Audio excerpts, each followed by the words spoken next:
Assalamualaikum warahmatullahi wabarakatuh. Kami dari kelompok 2 ingin mempresentasikan hasil diskusi kami tentang metode DEA di wilayah kabupaten kota di provinsi DIY.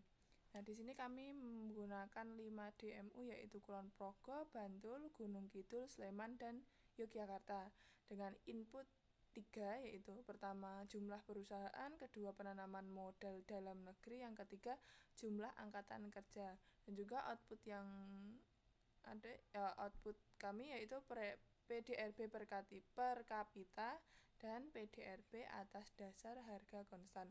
Nah, di sini kami menggunakan data dari 2019 sampai 2021. Selanjutnya masuk ke efisiensi.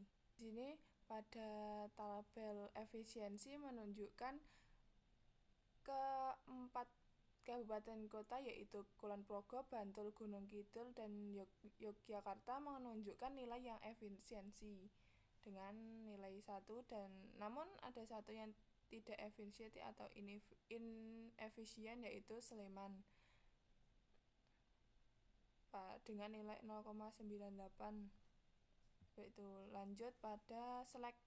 Nah, karena pada perhitungan analisis selek ini, karena tadi pada perhitungan efisiensi menunjukkan bahwa dari kelima DMU ada satu yang tidak efisien atau inefisien.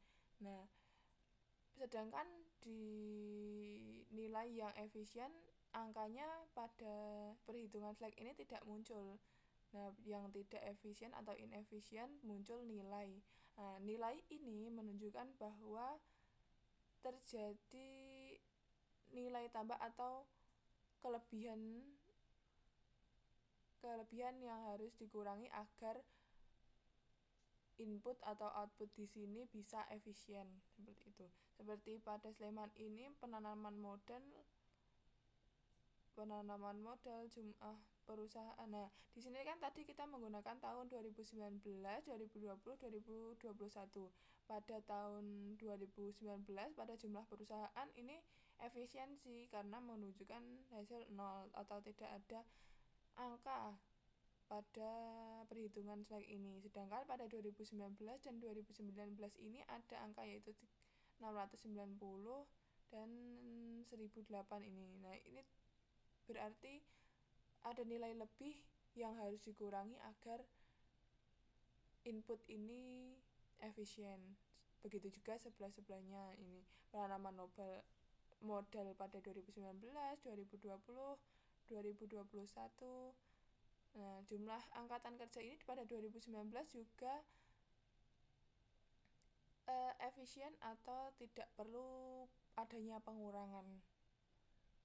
Namun pada 2020, 2021 ini terjadi kelebihan nilai.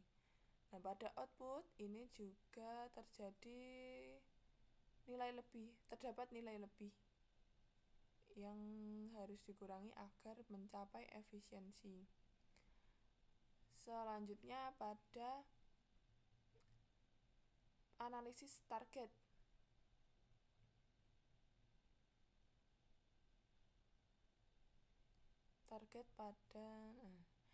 Target ini menunjukkan nilai efisien maksimal pada setiap input output pada setiap DMU-nya.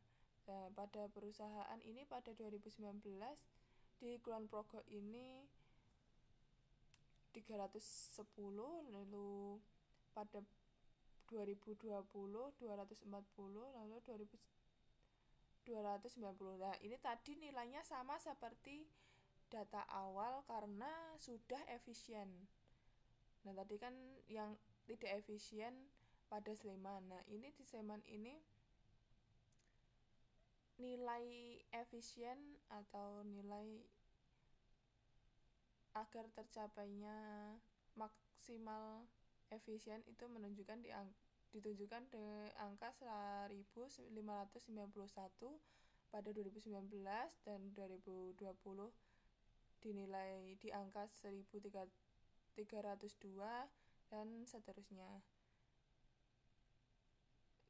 Ini di input terus di outputnya, karena tadi yang tidak efisien hanya Sleman, maka yang angkanya berubah hanya pada Sleman, seperti itu.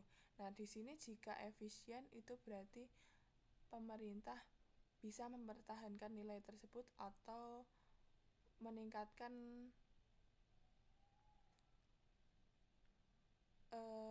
kinerja mereka.